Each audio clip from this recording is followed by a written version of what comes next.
Bueno, Ahí estamos. Bueno, comparto entonces. perfecto.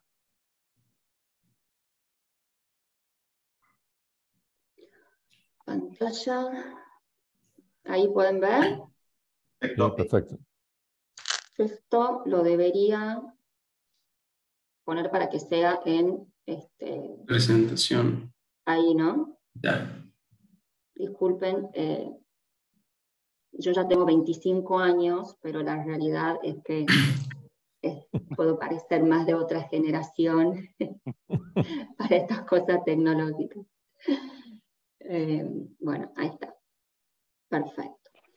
Bueno, como les adelantamos con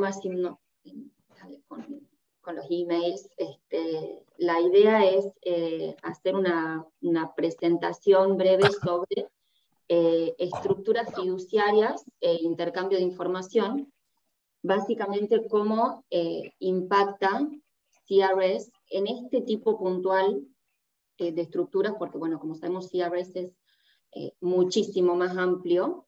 No nos darían las horas para explorar cada caso que abarca, pero me parecía interesante abordarlo desde el punto de vista de las estructuras fiduciarias, que es algo en lo que se está trabajando cada vez más para clientes de Latinoamérica, principalmente de Argentina. Y bueno, la idea es hacer un repaso muy a vuelo de pájaro.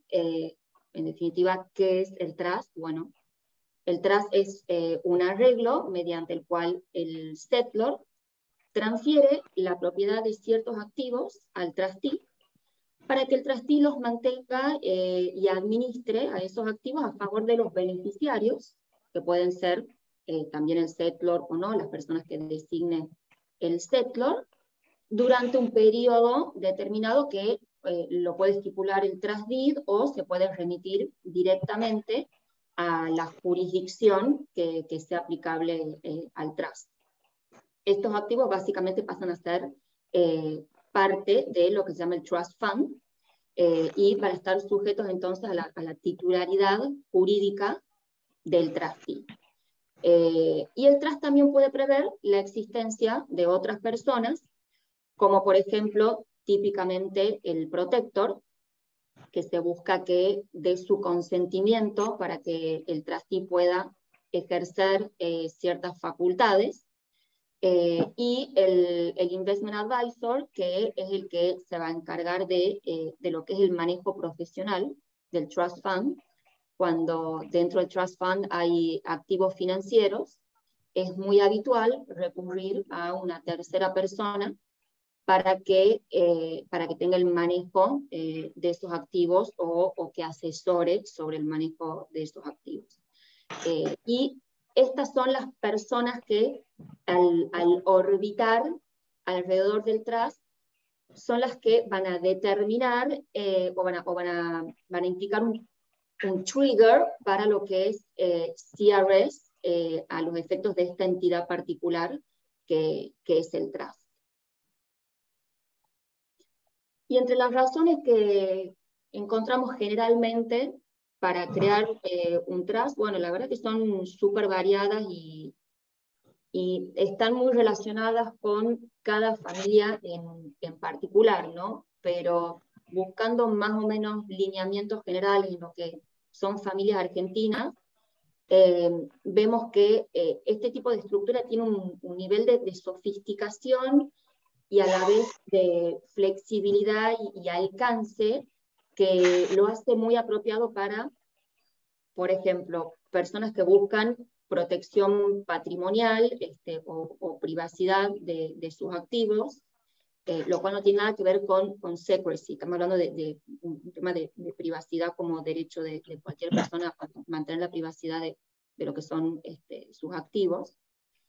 Razones personales, como por ejemplo nuevas nupcias o familias ensambladas, o cuando se tienen hijos incapaces, también cuando se tienen hijos jóvenes o no tan jóvenes, que se los quiere proteger ante la posibilidad de despilfarro, que de repente no sé, ante el fallecimiento, en este caso del settlor, o sea, o de su padre o su madre, que de repente tengan la posibilidad de acceder a montos significativos y dicen voy al día siguiente la choco y me compro 10 Ferraris.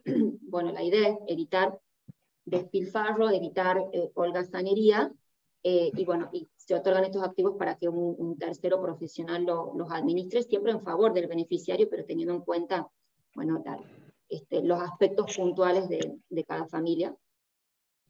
Y bueno, lo que hemos visto también mucho en el último par de años, como un incremento en lo que es la toma de conciencia en cuanto a la inevitabilidad de la muerte y la necesidad de hacer una planificación sucesoria ordenada. Para esto el trust es sumamente adecuado.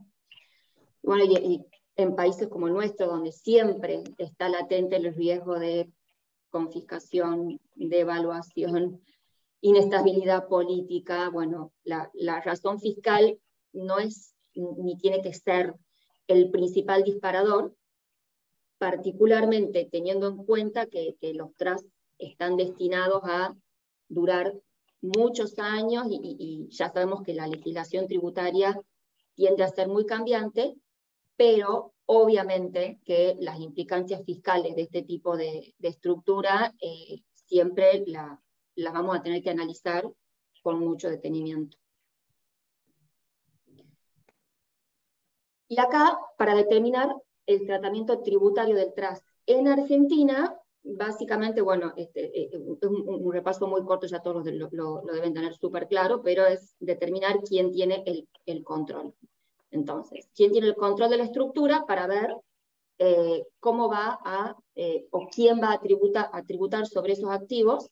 Entonces tenemos que ver si es que hay un efectivo desapoderamiento o no por parte del settlor al entregar estos activos al trustee, si el trust es revocable o es irrevocable, quiénes son los beneficiarios y quién tiene el poder de decisión sobre los activos. Por ejemplo, no sé, podemos tener un trust que sea irrevocable, donde el settlor no sea el beneficiario, pero ¿qué pasa si debajo del trust tenemos una sociedad donde el settlor es el director? Bueno, analizar todo, a ver quién cumple cada función, y en definitiva eso nos va a permitir ver quién tiene el control y si vamos a tener que aplicar CFC rules, y bueno, y tener en cuenta que en la última década todo lo que es planificación patrimonial fiscalmente eficiente ha evolucionado muchísimo a la luz de los sinceramientos, que ya sabemos que han ampliado significativamente el universo de contribuyentes y que, bueno, que han sido a partir de ahí el foco de la creatividad para crear nuevos impuestos. Y bueno, y las iniciativas de la OCDE y de la Unión Europea para lograr una mayor transparencia entre, bueno, los que tenemos el intercambio de información bajo el régimen de CRS, y que es a donde los quería llevar para que exploremos juntos un par de casos prácticos y nos sirva a todos para intercambiar ideas, porque el CRS ya sabemos que ha llegado para quedarse y que es, bueno, una herramienta que le permite al fisco local contar con muchísima información que después hay que entender cómo la procesa, cómo la usa y qué implicancias tiene para las familias argentinas ese intercambio y esa información que recibe el fisco argentino todos los años de parte de las jurisdicciones participantes. A grandes rasgos, ¿cuáles son los lineamientos de CRS para estructuras fiduciarias? Siempre recuerdo que estamos haciendo un poco este tipo de estructura. Bueno, ¿qué es el CRS? Es lo que hace el CRS, la OCDE a través del Common Reporting Standard, es facilitar el intercambio de información automática entre las jurisdicciones participantes, que son más de 100, o sea, estamos considerando prácticamente todas las jurisdicciones bueno, hoy por hoy la excepción puntual de Estados Unidos, que es la más, la excepción más popular, que Estados Unidos se rige por FATCA, pero fuera de Estados Unidos cualquier tipo de jurisdicción con la que uno generalmente tiene una relación o tiene alguna implicancia en una estructura fiduciaria, fuera de Estados Unidos siempre va a ser una jurisdicción participante de CRS. Y bueno, y lo que se busca básicamente con el intercambio de información a través de CRS es combatir la evasión tributaria. Entonces, ¿qué hacen? Estos países o jurisdicciones solicitan a sus financial institutions, a lo que se considere bajo CRS como financial institution, que recolecten información de las cuentas que pertenezcan a no residentes. ¿Qué se hace con eso? Bueno, lo que se busca es usar la información para poder después reportarla ante las autoridades fiscales de los países de residencia de los titulares de esas cuentas, y bueno, y a partir de ahí estas autoridades fiscales podrán chequear si es que se está declarando correctamente, se están declarando correctamente los impuestos en el país de residencia con respecto a esas cuentas. ¿Quién reporta? Como les digo, las financial institutions que sean residentes en jurisdicciones participantes. ¿Y qué son las financial institutions? Con efecto de las estructuras fiduciarias, las financial institutions van a ser básicamente las investment entities. O sea, hay otras financial institutions, como por ejemplo los bancos, pero para determinar el reporting de un trust, nos vamos a focalizar en lo que son las investment entities. ¿Y qué incluye las investment entities? Bueno, incluyen entidades que son manejadas donde los ingresos de esa entidad son atribuibles principalmente a inversiones en activos financieros, eso vendría a ser lo que se llama el income test, y que la entidad sea manejada por otra financial institution, que vendría a ser el managed by test. Entonces, si una entidad, en este caso, un trust es considerado una entidad, efecto de CRS, si una entidad cumple con estos dos requisitos, el income test, o sea que sus activos provengan principalmente de inversiones, sus ingresos provengan principalmente de inversiones en activos financieros, y que sean manejadas por lo que se considere otra financial institution, bueno, ahí vamos a estar en presencia de una financial institution a efecto de CRS, y la información financiera de esa entidad va a estar sujeta a intercambio por las autoridades fiscales. Y bueno, y entre los ejemplos de Professionally Managed Investment Entities, tenemos a los trusts con trust corporativo. El caso más típico, si tenemos un trust que tiene un trustee corporativo, ahí en general se lo va a considerar como una financial entity. Hay algunos casos puntuales donde puede haber una excepción a esto, pero a grandes rasgos, y para los típicos casos de trust de familias argentinas, van a tener un trust con trustee corporativo y va a calificar como financial institution.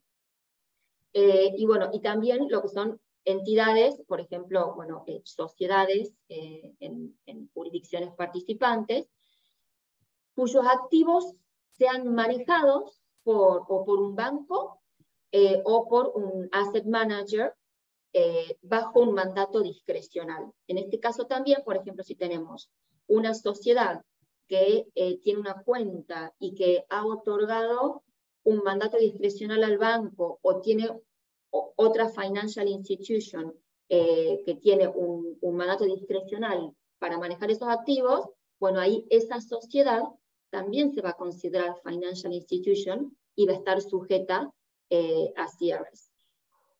Y entonces, si el trust es considerado, por favor, me interrumpen, ¿no? Porque estoy hablando así como un montón. Si es que tienen dudas, no hace falta que esperemos al final, si es que hay dudas o consultas o quieren hacer comentarios, no hay demás a decir.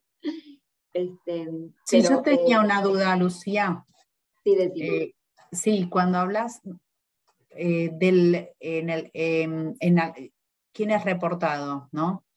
Que sobre eso yo he tenido experiencias porque, bueno, se reportan todos, aun cuando no tienen control, y cuando vos haces una distinción entre beneficiarios en ciertos casos, si podés expandir ahí un poquito la distinción que haces. Oh, ya vas a ver en los casos que tengo para traerte, Cori. Ahora pasamos, porque la idea es hacer un repaso de, en términos generales, qué es el CRS, y después zambullirnos en un par de casos donde tenemos, por ejemplo... no, yo me refería, viste que decís, hay quienes reportado, ¿no? Y decís beneficiarios en ciertos casos. Ahí, claro. Eso, te preguntaba por eso. Bueno, dale. Ahora te cuento. Bueno, antes de llegar entonces a qué tipo de beneficiarios se reportan, es básicamente ver quiénes son controlling persons, o sea, por ejemplo, si tenemos un trust que es considerado una investment entity, ¿quién es reportado? Bueno, sus controlling persons, que no significa que ejerzan control en los términos tributarios locales. O sea, el wording es muy poco feliz, desgraciadamente, pero lo vamos a denominar, siguiendo el wording de CRS, como controlling persons, y esas controlling persons son las que van a estar sujetas al reporting. ¿Y cuáles son en un trust? Bueno, básicamente, settlor, protector, y en cuanto a los beneficiarios, tenemos lo que son los mandatory beneficiaries y los que son los discretionary beneficiaries. Entonces, yo tengo un mandatory beneficiary, o sea, que tienen un derecho a recibir distribuciones, ahí CRS lo va a considerar un controlling person. Pero si el beneficiario es un discretionary beneficiary, y no es que va a tener un derecho inherente a recibir distribuciones, sino que va a estar sujeto a la discrecionalidad, por ejemplo, del trustee con el consentimiento del protector, suele ser lo más habitual.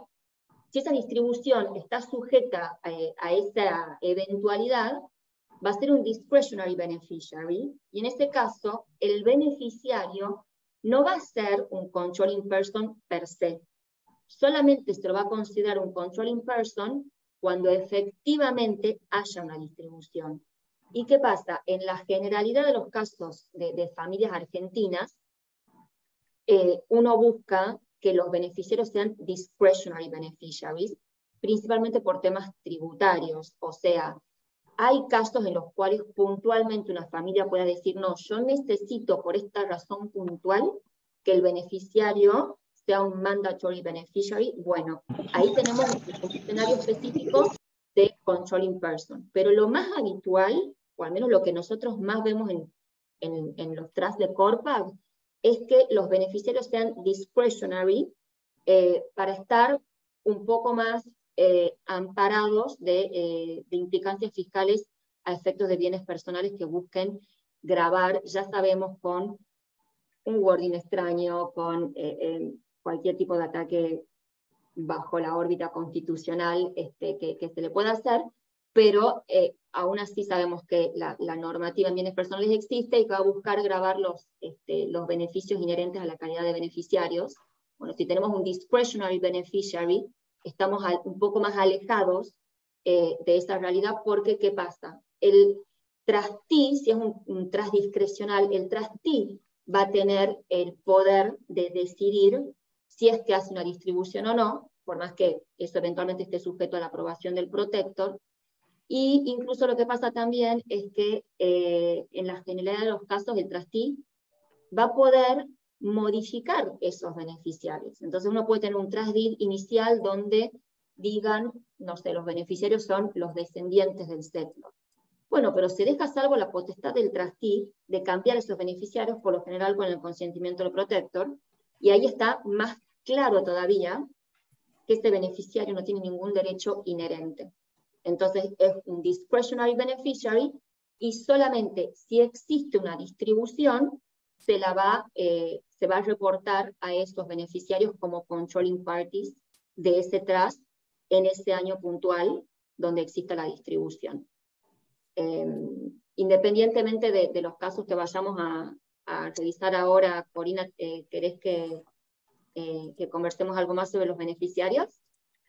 No, o sea, yo había interpretado que todos los beneficiarios son reportados, los trustees ante las dudas en las distintas jurisdicciones los reportan, pero quería saber en qué casos puede un trustee no reportarlo, ¿no? No incluirlo dentro del listado de controlling persons. En ese caso, básicamente cuando sea claramente un discretionary beneficiary y sí, está no bien. haya distribuciones. Que, ojo, en clientes argentinos es lo que más se ve, ¿no? Familias argentinas, por el costo fiscal de una distribución, sabemos que no es de lo más habitual que haya distribución constantemente. No, pero sí están definidos como beneficiarios. Claro. Y en general el trustee no tiene poder para eliminar a los beneficiarios o para nominar nuevos. Ojo, eso antes se buscaba así un trust que sea muy sólido desde el punto de vista de podés hacer algún tipo de cambio en los beneficiarios, pero a esto no me los toques. Básicamente a los descendientes. No, yo creo que eso se modificó un poco por cómo está redactado bienes personales, que habla de esos derechos inherentes, pero a partir de ahí se modificó mucho ese criterio. Y también, bueno, si tenemos beneficiarios que, por ejemplo, con todo el movimiento migratorio actual, beneficiarios que se van a vivir a países donde para ellos les resulta muy gravoso ser beneficiarios de un trust, incluso sin recibir distribuciones. España, Estados Unidos tienen regímenes puntuales donde uno a veces dice, bueno, no, yo los prefiero excluirlos y bueno, la planificación patrimonial de la familia después irá por otra vía para beneficiar a esa persona o no, pero en definitiva se los termina sacando de los trusts como beneficiarios. Sí, sí. Así pasa. Está bien. La figura del discretionary beneficiary, entiendo. Exactamente. Eso es lo que te va a determinar si es controlling person o no.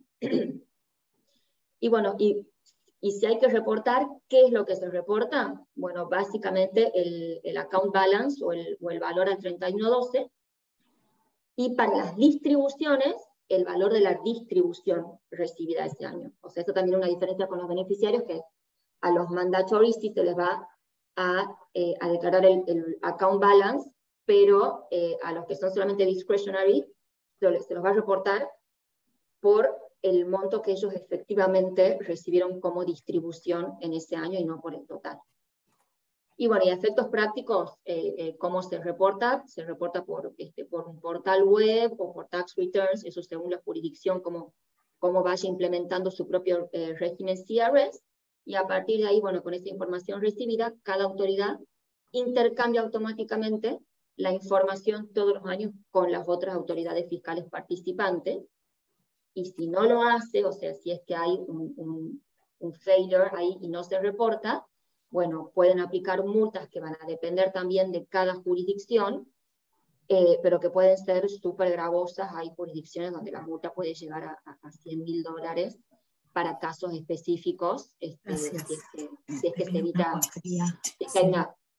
si se evita deliberadamente reportar, ¿no? Como casos ya más graves.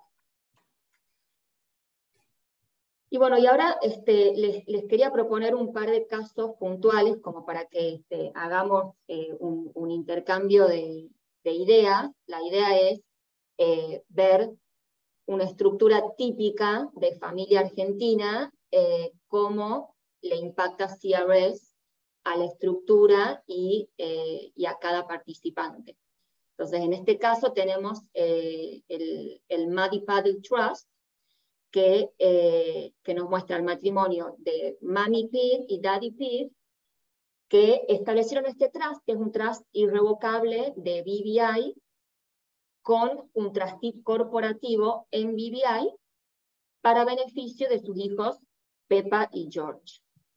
Tenemos un investment advisor, que es una persona física, que es Daddy Rabbit, que reside en Uruguay, y un protector, que es Grandad Dog, que vive en España. Y como activo, este trust tiene directamente una cuenta bancaria en un banco de Suiza. O sea, el titular de esa cuenta bancaria es el trustee as trustee of the Muddy Paddle Trust, Y en esa cuenta tenemos un investment portfolio que es manejado por Daddy Rabbit, el investment advice.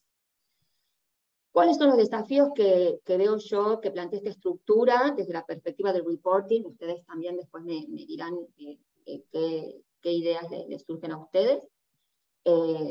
Bueno, básicamente, primero, la clasificación misma del trust.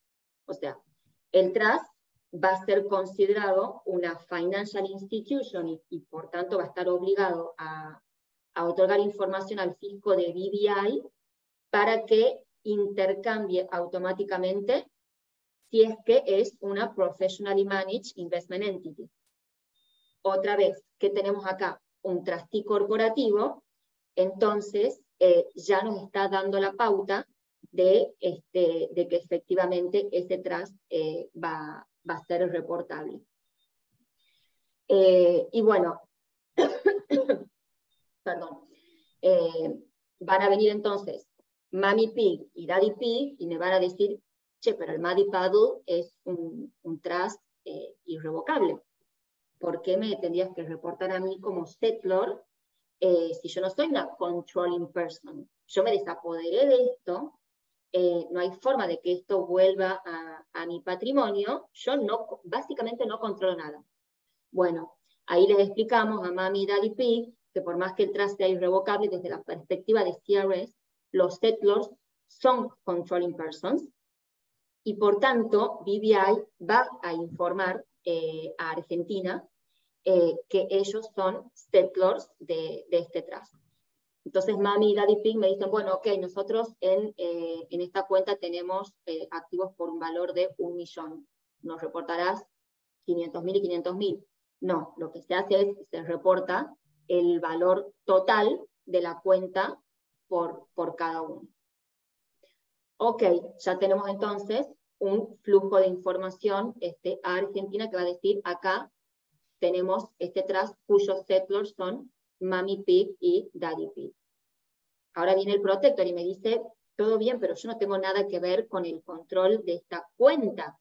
Esto es un trust del cual yo soy un protector y mis funciones son dar mi consentimiento a ciertas funciones que pueda tener el trustee, pero a nivel de la cuenta no es que yo controlo nada. Bueno, otra vez tenemos en CRS al protector como controlling person, entonces también BVI lo va a informar a ese protector como controlling person, por más que a veces el protector quizás no ni sabe cuál es el monto efectivo que hay en la cuenta, pero a efectos de CRS sí va a ser una persona reportable. Y después vienen, bueno, Pepa y George y dicen, ¿qué va a pasar con nosotros? Bueno, ahí lo que conversábamos recién vamos a tener que ver si es que son mandatory beneficiaries o discretionary beneficiaries, porque si de repente son discretionary beneficiaries, no los vamos a tener que reportar bajo CRS si es que no han recibido distribuciones en ese año. Y finalmente viene el investment advisor y me dice, che, pero yo soy una persona física. O sea, si la clasificación aplica cuando la entidad es manejada por otra financial institution, yo no soy una financial institution porque yo soy un individuo. ¿Por qué entonces caracterizas al trust como una financial entity? Y bueno, y ahí justamente tenemos que es un trustee corporativo, y eso ya me dispara la clasificación, por lo cual no voy a tener que indagar en la calidad del investment advisor. El trustee es el que me está ya clasificando al trust como una financial institution, independientemente de quién tenga el manejo de la cuenta. Entonces, tenemos acá una entidad que es fully reportable y las personas que van a estar siendo informadas van a ser, bueno, básicamente el trustee, pero en cada uno de sus países de residencia, los settlors, el protector y los beneficiarios, por ser BVI una jurisdicción que reporta, una jurisdicción participante, y por ser todos los países de residencia, jurisdicciones también participantes. Estos son los desafíos que a mí me plantea esta estructura. No sé si ustedes tienen algún otro o alguna duda o algo que les haya tocado en la práctica que esté relacionado con esta estructura puntual.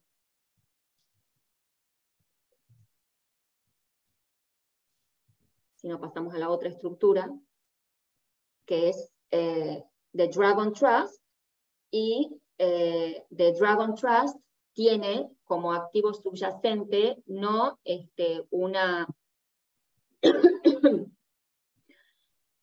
Ay, perdón. Acá No Lucía una- está faltando la madre de los dragones, ¿eh? ¿Cómo? Falta la Mother of madre de los Dragons. dragones. La madre de los dragones es la Settlor. Ay, ¿se me Sí. borró? La mujer, sí, la actriz, ¿cómo se llama? Khaleesi. Khaleesi Ah, sí. falta. La Khaleesi, Sí. pero tenía la fotito ahí que hice yo algo. No, no sé. Uno más adelante, a ver, ahí está. Ahí Ahora está, sí. Apareció, Ah, era corrida con clave. suspenso. No sé qué hice, claro. Todo Además lo era otro el Settlor, feo, o sea, era el principal. Sin ella no había nada. claro. No sé qué toqué yo, ay, disculpen, es que... soy No, una y sin ella no hay dragones, ¿no? Sin ella no hay. generación- Tal cual. Ah, sin ella no hay... a mí ella nunca me gustó mucho, pero realmente la serie... Todo- Todo se supo al final, ¿viste? Que era Sí, muy no, y- mala. yo me leí todos los libros también, entonces iba así con las dos historias en paralelo, eran épocas en las que no tenía hijos, así que tenía un montón de tiempo.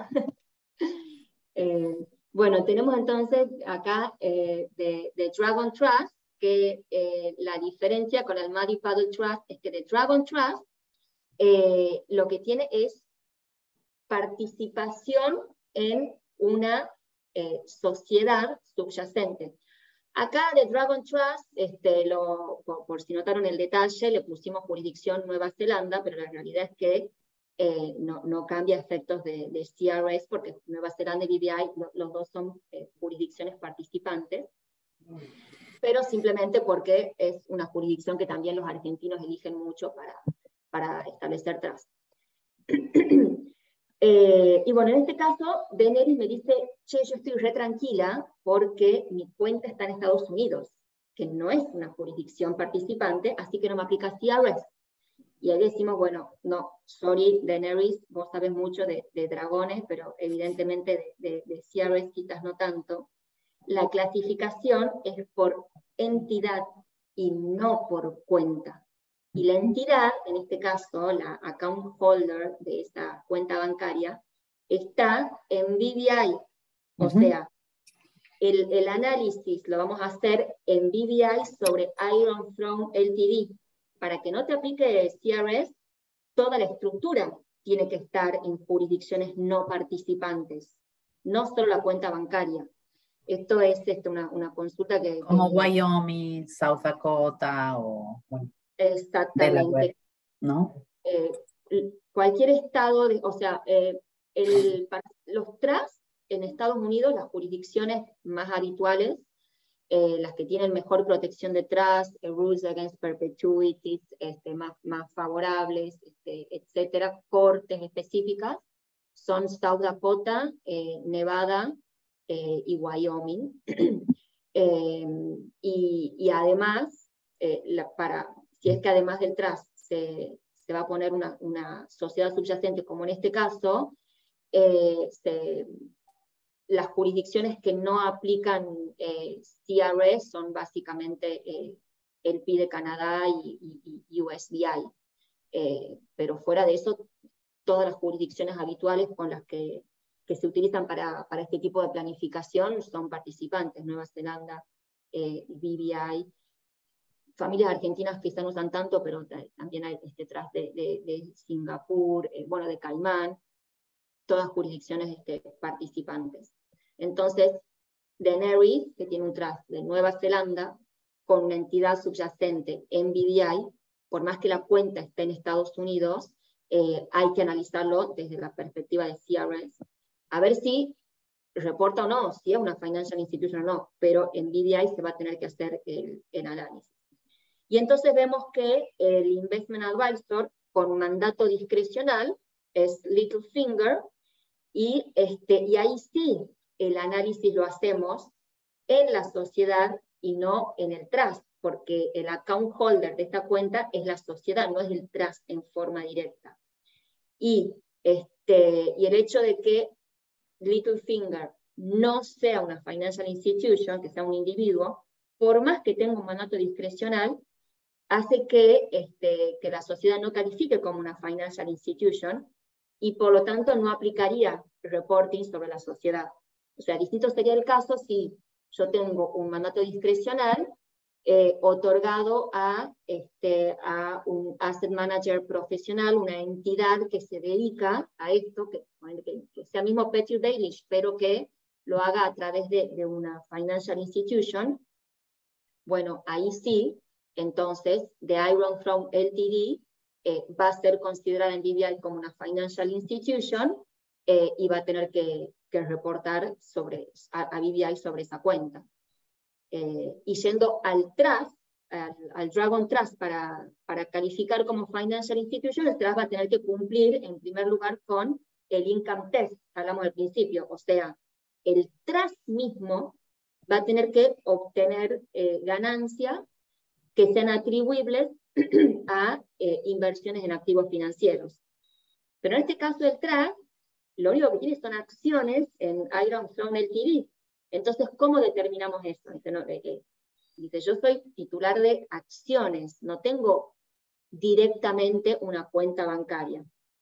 Bueno, entonces, en principio, podríamos decir que el trust no sería tampoco una financial institution y tampoco estaría sujeto a reporting en Nueva Zelanda. Entonces, tenemos un trust cuyo único activo son participaciones en una sociedad, no obtiene renta financiera porque no tiene, además en paralelo, inversiones directas en una cuenta bancaria, el trust en principio no va a reportar. Ahora, ¿cuándo va a reportar? Bueno, si el beneficio... Ay, espera que otra vez me desapareció, perdón, ahí está. Si el beneficiario, usted lo quería ver a Daenerys, yo lo quería ver a Jon Snow. Si Jon Snow... No lo vi, pero con Littlefinger de advisor pensé que iba a quedar poco. Nos quedan 0 pesos en la cuenta y no es reportable porque no pasamos el income test. Pero si de repente lo matamos antes a Littlefinger, nos queda a salvo la cuenta y Jon Snow dice, che, venga para acá. No, mejor hubiera sido puesto a Jon Snow como advisor, ahí no hubiera faltado nada. No, ahí, ¿sabes qué? Y tenemos, él con su generosidad, que la llama My Queen, tenemos hasta el castillo de Winterfell ahí dentro. Lo tenemos como donante del trust también.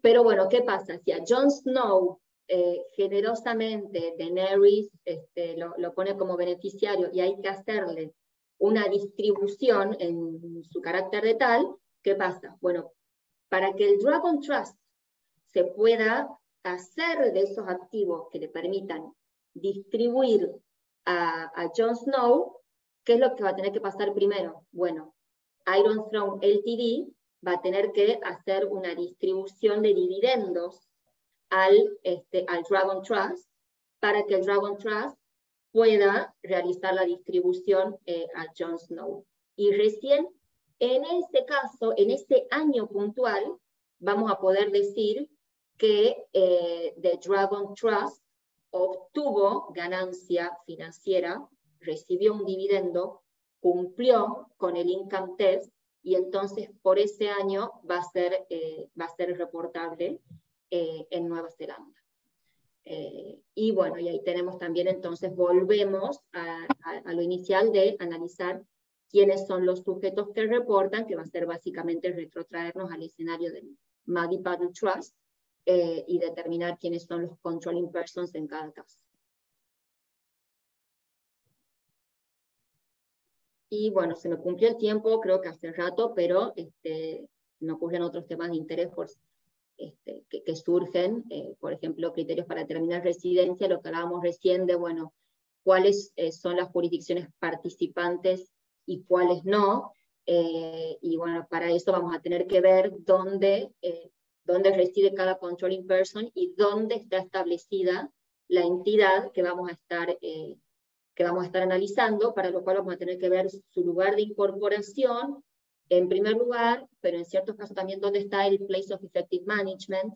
Entonces, son varios aspectos. Yo puse casos puntuales y más straightforward, porque si no, no terminábamos más, pero les quería dejar planteado el tema de que para determinar bien en qué jurisdicciones vamos a tener que analizar cada entidad, bueno, hay que ver en principio la incorporación, pero bajo ciertas jurisdicciones hay casos en los cuales vamos a tener que ir al place of effective management. Y otro tema también que surge bastante es qué pasa con inversiones en fondos, donde muchas veces, bueno, el fondo también, acá quería hacer un repaso de estructuras fiduciarias, pero un tema controvertido es qué pasa con los fondos que de repente, así como el banco hace su propio reporting, como financial institution, bueno, los fondos también hacen sus propios reporting como financial institution, y de un banco uno sabe que, bueno, que uno tiene una cuenta en un banco, no es un detalle que se le pase, pero a veces uno, como que el banco mismo invierte en fondos, y uno no está muy al tanto, y de repente el fondo te reporta y no te enteras, y bueno, y simplemente para tenerlo en el radar para no llevarse sorpresas. Y bueno, cualquier otro tema de interés que puedan levantar o que quieran conversar, súper bienvenido. Muy bueno, Lucía, muchas gracias. La verdad es que es riquísima, está además tan bien graficada y como vos bien decís, esto es exponencial en función del caso concreto, ¿no? Y cómo se haya realizado cada uno de las planificaciones, pero como temática, la verdad que me parece súper útil y abre a la reflexión y a otras posibilidades, así que nos dejas a todos con muchas ideas y reflexiones a raíz Está muy bien, además, vos enfocaste en algo más esquemático, si se quiere, y la realidad seguramente vos podrás dar fe que es mucho más compleja a veces, ¿no? Para analizar y para ir hacia un lado o hacia el otro. Imagínate, nosotros arrancamos con CRS el 2 de enero, o sea, el 1 de enero estábamos terminando de brindar y ya estamos diciéndole a los contadores, por favor, teneme listos los financial statements para allá, porque me lo está pidiendo el CRS Team para mañana. Y de ahí estamos jugando con los vencimientos y muchas veces haciendo los filings en BDI, principalmente que es la jurisdicción donde hay mucha entidad, lo estamos haciendo 2 o 3 días antes del vencimiento, porque seguimos discutiéndolo. Porque claro. Yo me peleo a veces con el CRS Team, pero explícame por qué estamos reportando esto, y es un aprendizaje, y no porque el handbook del CRS dice en el commentary no sé qué, y es muy rico, es muy complejo y es muy interesante. Lleno de soft law. Totalmente. Y la que va a ir surgiendo además después en cada jurisdicción de cómo aplica CRS localmente. Muy bueno. Muchas gracias, Lucía. No, gracias a ustedes por el espacio. Para poder cumplir con los tiempos, le damos la palabra a Germán. Si les parece, así en unos minutos tratamos de abordar la otra temática y bueno, lo que quede lo dejamos para el próximo encuentro, Germán. Perfecto. Ay, perdón, Germán, yo me interesa parte No, de discutir. al contrario, no, de verdad. No hay problema. Al contrario. No hay problema. No hay problema. Bueno, el tema que tenía yo es muy puntual respecto de los derechos de exportación. O sea, el objetivo es hacer una especie de raconto jurisprudencial del estado de la cuestión actualmente, y las repeticiones, básicamente a partir de 3 o 4 disparadores que ocurrieron en el último tiempo. Uno es el fallo Camarnera Patagónica de la Corte Suprema, que entiendo que todos lo conocemos y que fue comentado en reuniones anteriores. El dictado del decreto 793 en septiembre de 2018, que restableció los derechos de exportación por decreto, que dio lugar a una serie de repeticiones y de discusiones entre exportadores y la aduana. Y por último, el más reciente, que es el fallo plenario, digamos, del Tribunal Fiscal, que, como ustedes saben, estableció como doctrina legal que el Poder Ejecutivo puede fijar derechos de exportación en virtud del artículo 755 del Código Aduanero, y que el Tribunal Fiscal no debe declarar la invalidez del decreto 793 en el caso de repeticiones de derechos de exportación que lleguen por vía de apelación. Entiendo que estos fallos ya los comentaron en reuniones anteriores, con lo cual voy a tratar de avanzar un poco más en el resto, pero el objetivo es analizar a partir de estos 3 o 4 hitos cómo fue quedando el mapa, digamos, de la jurisprudencia a lo largo de los tribunales federales del país y las distintas cuestiones que se fueron planteando, quizás incidentales y no tanto sobre el fondo, que ya lo hemos hablado bastante, pero que pueden tener trascendencia en cuanto a las distintas repeticiones que se puedan plantear sobre este tema y sobre otro tipo de repeticiones también en materia aduanera. En síntesis, y hacer a los efectos de hacerlo lo más global posible, tenemos conocimiento sobre el fondo del asunto, de fallos de Bahía Blanca, de la Cámara Contencioso Administrativo Federal, de Mar del Plata, de Mendoza, de Rosario, de Comodoro Rivadavia, de Salta y de Resistencia, que en todos los casos, sí, a diferencia un poco de lo que hizo el Tribunal Fiscal, sí aplican camaronera y con matices un poco más o un poco menos que vamos a abordar en un ratito, hacen lugar al planteo de los exportadores y a las repeticiones, ¿sí? Pero esencialmente un poco el panorama de los tribunales federales ha dejado de alguna manera un poco solo el Tribunal Fiscal en esta postura de rechazar estos planteos.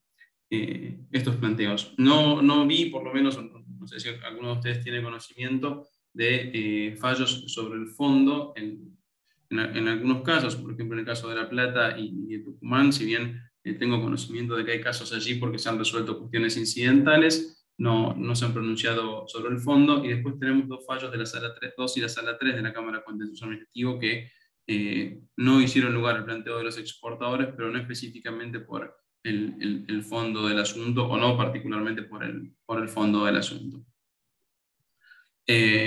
Bueno, el conjunto de todos estos fallos, que bueno, no vamos a ver en detalle uno por uno, porque si no se va a extender demasiado el comentario. Sí vi que hay algunas cuestiones en común que fueron tratadas. Una de ellas es la vía procesal escogida. En la mayor parte de los casos, si bien los exportadores contaban con distintas vías procesales, como ir por repetición ante la aduana, presentar una acción meramente declarativa, o bien ir por la vía de amparo, muchos escogieron la vía de amparo, que fue obviamente cuestionada por la aduana al contestar traslado, digamos, o producir el informe del artículo 8. En la mayor parte de los casos esto no fue un óbice para la procedencia de la acción. La mayoría de los tribunales federales rechazaron esta defensa, básicamente argumentando que la aduana no había demostrado cuáles eran las defensas y los puntos que no había podido probar o demostrar por lo acotado de la vía procesal escogida.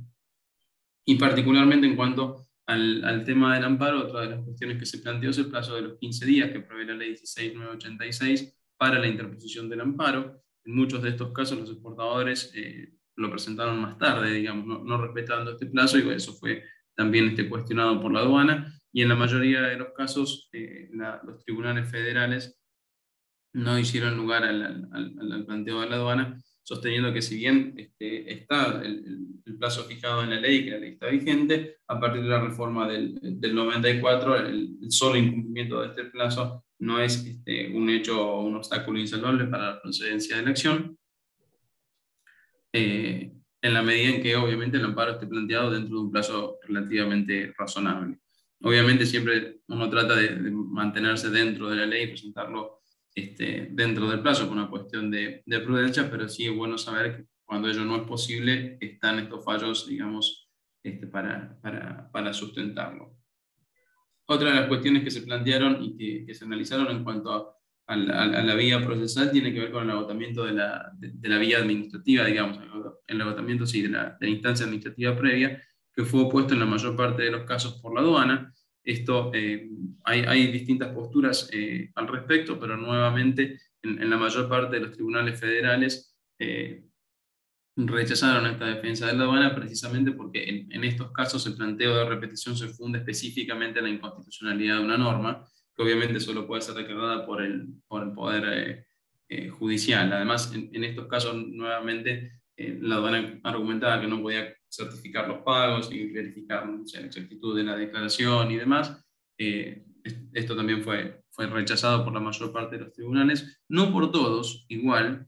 Sí, la Cámara Federal de La Plata en Tarragena rechazó in limine una acción y confirmó el fallo de primera instancia en ese sentido, precisamente por no haber agotado la vida administrativa, con lo cual hay mucha jurisprudencia que hace lugar a este tipo de planteos, pero también es cierto que podemos encontrarnos con algunos obstáculos de este tipo. Y la Cámara Federal de Tucumán, por ejemplo, si bien no se pronunció sobre el fondo ni lo resolvió, sí hizo lugar a la procedencia de la acción al resolver una incidencia.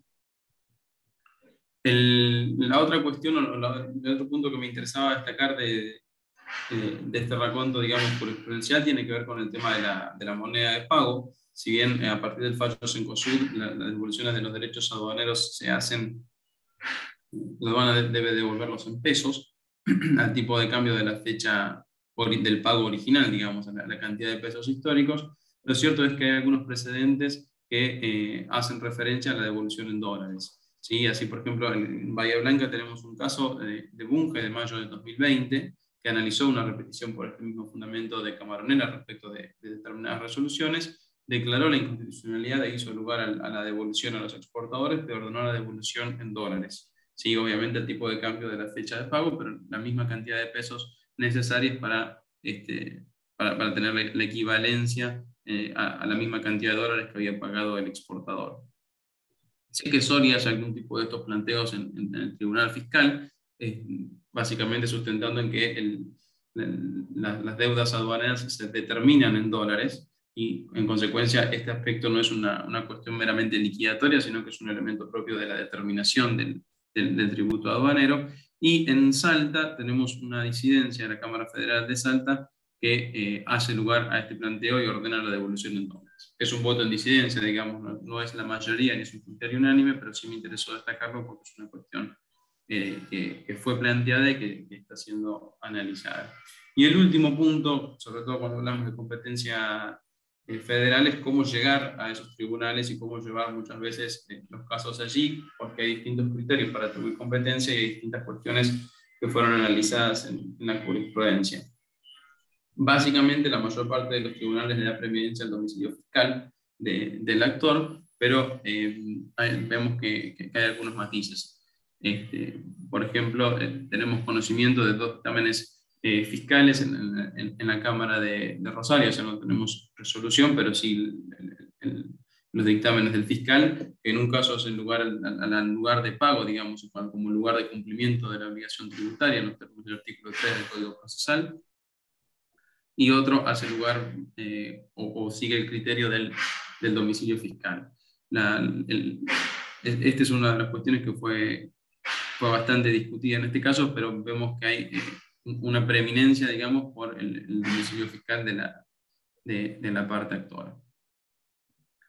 Eso un poco el raconto, digamos, de la jurisprudencia y el estado, si se quiere, de la cuestión tal cual ha quedado planteada. Me parece que las consecuencias fueron que bueno, el Tribunal Fiscal quedó un poco solo, con algunas excepciones. Las únicas dos excepciones que encontré en este punto fueron la Sala 2 y la Sala 3 de la Cámara Contencioso Administrativo Federal, que tienen dos casos, Patagonic Gas en el caso de la Sala 3 e Indunor en el caso de la Sala 2, que si bien no se pronunciaron exactamente sobre el fondo, sí le dieron una mayor trascendencia a la ratificación legislativa de los derechos de exportación fijados por decreto, que me parece que va un poco más allá de lo que dijo la Corte en Camaronera. En Camaronera básicamente sostuvo que los derechos de exportación fijados por decreto son inválidos, pero pueden ser convalidados por el Congreso en la medida en que dicte una ley que así lo establezca. En este caso me parece que en estos casos ocurrió eso con el decreto 793 y la ley de presupuesto del 2019, que fue sancionada en diciembre de 2018, y en estos dos precedentes, la Sala 2 y la Sala 3 de la Cámara Contencioso Administrativo, lo que dijeron es que al momento de dictar sentencia, esos decretos, el decreto 793 ya había sido ratificado legalmente, con lo cual había una convalidación de parte del Congreso en ese sentido, y en consecuencia dictar una sentencia declarando la inconstitucionalidad devenía inoficioso. Con lo cual tenemos estos dos puntos que podrían llegar a acompañar de alguna manera lo sostenido por el Tribunal Fiscal, pero con pinzas, digamos. No son casos en los cuales ninguna de las dos salas se haya pronunciado sobre el fondo del asunto específicamente, por lo menos en cuanto a la constitucionalidad o la inconstitucionalidad. Y después me interesaba destacarle o nombrarle dos fallos, dos casos que se plantearon que fueron un poco que salen del molde, que tienen que ver con el caso Sociedad Rural de Junín, que es una sentencia dictada el 16 de agosto del 2022, recientemente, y que va un poco más allá de que lo dijo la Corte en Camaronera Patagónica en cuanto al alcance de la inconstitucionalidad de los derechos de exportación fijados por decreto. Básicamente, la Corte, digamos, o la doctrina que vienen sosteniendo los tribunales federales en este punto es que los decretos fijados en forma, los derechos de exportación fijados por decreto son inconstitucionales, pero que el Poder Ejecutivo podría fijar derechos de exportación en la medida en que existe una ley delegante del Congreso que fije la política legislativa, que le fije un plazo para el ejercicio de esta potestad y que cumpla esencialmente con los requisitos del artículo 76 de la Constitución. El planteo de la Sociedad Rural de Junín y de 2 o 3 productores en este caso fue un poco más allá y se asemeja quizás al planteo de la Sociedad Rural Argentina en el expediente de Jesús María, y es: no solo hay una fecha de caducidad para el ejercicio de la facultad delegada, sino que la legislación delegada también caduca en esa misma fecha.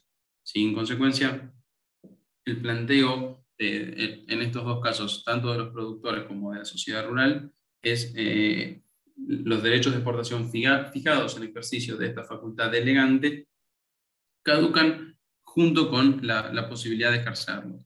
Y en la Argentina los derechos de exportación vienen siendo fijados en virtud de la delegación hecha por la ley 27.541, que fijaba como fecha determinante 31 de diciembre de 2021.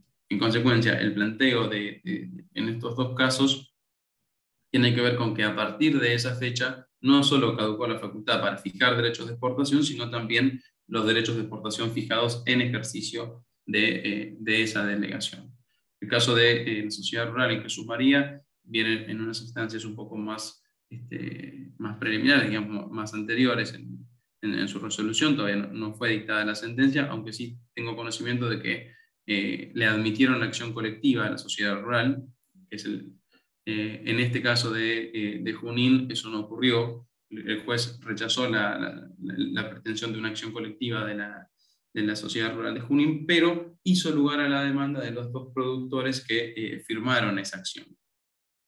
En ese sentido, el juez ahí declaró la inconstitucionalidad de los derechos de exportación a partir del 1 de enero de 2022, pero al rechazar la acción colectiva de la sociedad rural se circunscribió los efectos de ese fallo a esos 2 productores puntual y concretamente. Lo que sí me llamó la atención de este caso, y es que está planteado en la demanda y el juez de alguna manera lo recoge en su sentencia, es que los mismos productores o la misma sociedad rural reconocen que para ellos, en la oportunidad de fundar la vía del amparo, para ellos es imposible iniciar una repetición en sede aduanera porque no han pagado derechos de exportación, no están inscritos como importadores y exportadores y técnicamente ellos no son los contribuyentes de derecho. El planteo básicamente se centra en la existencia de una actividad de parte del Estado que es contraria a la Constitución, según ellos, y bueno, ahora según este fallo, el perjuicio sufrido por ellos a raíz de ese decreto inconstitucional o ilegal, y la relación causal entre una cosa y otra, ya que el perjuicio estaría dado por el menor valor que ellos perciben en el mercado interno como consecuencia de la aplicación de los derechos de exportación. Y lo que me llamó la atención, digamos, de este caso, y lo planteé en otros casos, que por favor tengan en cuenta que es descriptivo y no valorativo. Yo no digo que esto esté bien, en el otro caso se me levantó la platea. Lo que yo veo es que el juez de alguna manera se corrió de la acción netamente tributaria, no analizó toda esta cuestión de la legitimación activa y la legitimación pasiva el fenómeno de la transgresión, etcétera, sino que básicamente se limitó a constatar estos tres elementos que yo les había mencionado anteriormente: la existencia de una actividad ilícita o ilegal del Estado, que es el dictado del decreto inconstitucional, el perjuicio sufrido por los productores y la relación causal entre ellos, y simplemente declaró la inconstitucionalidad de los derechos de exportación a partir de la fecha de caducidad de la delegación. Este fallo obviamente no está firme. Y el otro punto que les quería destacar, que para llevar esto a la práctica, porque es muy difícil aplicarlo, digamos, después en los hechos, el juez pidió a los productores que acompañasen las liquidaciones de granos o las ventas de granos que habían hecho durante 2022 para poder dimensionar, digamos, el perjuicio realmente sufrido. Este fallo obviamente no está firme. Los productores, hasta donde sé, todavía no acompañaron esas liquidaciones, y tiene que ser resuelto ahora por la Cámara Federal de La Plata, que me parece que es el primero en su especie que va a ser resuelto, digamos, por un tribunal federal. Pero me pareció interesante levantarlo y tenerlo presente para ver cómo evoluciona esta cuestión, porque ya les digo, me parece que salieron del esquema del derecho tributario para ir a un esquema más de una acción de derecho común, si se quiere, o de derecho administrativo. Y el último caso que les quería comentar, que me parece que está muy bien analizado, un poco en conexión con lo anterior, es una resolución del Tribunal Federal de Comodoro Rivadavia, en el caso Total Austral, del 24 de agosto de 2022, es muy reciente, en el cual se analizó específicamente el tema de la traslación en materia de derechos de exportación y la legitimación de los exportadores para reclamarlos. Allí la aduana había opuesto la falta de legitimación activa de Total Austral, porque Total había declarado en la destinación de exportación la opción del Expo Inclu FOB. Es una opción, una declaración que hace el exportador en el curso de la declaración aduanera, por la cual le indica a la aduana que los derechos de exportación ya están incluidos en el valor FOB, que es la base de valoración, digamos, a los efectos de la aplicación de los derechos de exportación. Lo que pretende hacer el sistema, digamos, o el exportador, o lo que se hace con el ejercicio de esta opción, es básicamente disminuir la base imponible en la cuantía de los derechos de exportación, de modo tal que no se paguen derechos sobre los derechos, ¿sí? Y es un criterio que está fijado en la misma norma de valoración del Código Aduanero, en el artículo 737. Entonces, lo que dijo la aduana es: como Total Austral hizo ejercicio de esta opción y dijo que los derechos de exportación estaban incluidos en el valor FOB, entonces yo deduzco que los derechos de exportación fueron solventados por el comprador del exterior. Por lo tanto, vos no tenés legitimación para pedir la devolución. Yo considero que la interpretación debería ser al revés, o sea, si están incluidos en el precio es porque quien sufrió el perjuicio económico fue el exportador, en este caso Total. Pero más allá de eso, lo que me interesa destacar es que la Cámara de Comodoro Rivadavia hizo un raconto muy detallado del tema de la traslación, con cita a la evolución de la jurisprudencia de la Corte Suprema en este punto, ¿sí? La jurisprudencia tradicional, en la cual la Corte Suprema no analizó ni exigió la prueba de la no traslación, o la teoría del empobrecimiento, digamos, a los efectos de este tipo de planteo, básicamente estableciendo que quien paga un tributo tiene derecho a cuestionar su constitucionalidad. El abandono de alguna manera por algunos años de esta doctrina con el fallo Mellor-Goodwin, y la vuelta a la doctrina tradicional de la Corte Suprema con el fallo Petroquímica Argentina, en el cual la Corte hizo un análisis muy detallado de este tema de la traslación, y que, si bien es un fallo de 1977, fue de alguna manera renovado o revitalizado, digamos, en 2014 con otro fallo de Asociación de Bancos, en el cual básicamente la Corte, con cita a la anterior, volvió a esta doctrina tradicional, dejando de lado de alguna manera las dudas que podían llegar a surgir a partir de Nobleza Picardo.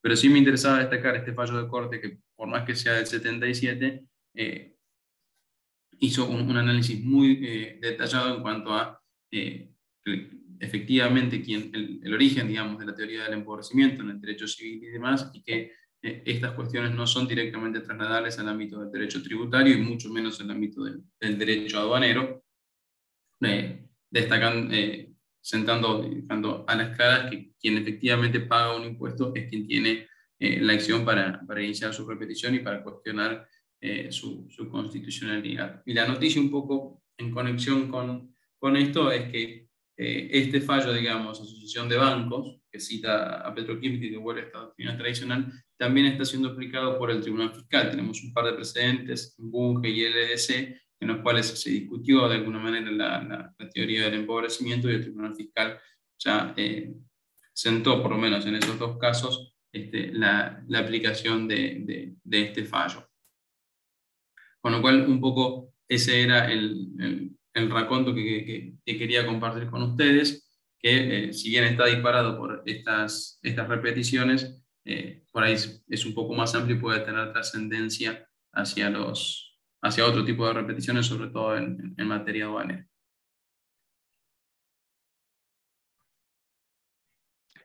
Excelente, Germán, buenísimo, la verdad que muy rico todo lo que volcaste con jurisprudencia actual, histórica, tradicional, hicimos un ping-pong espectacular, así que gracias por la generosidad en la información y en el análisis.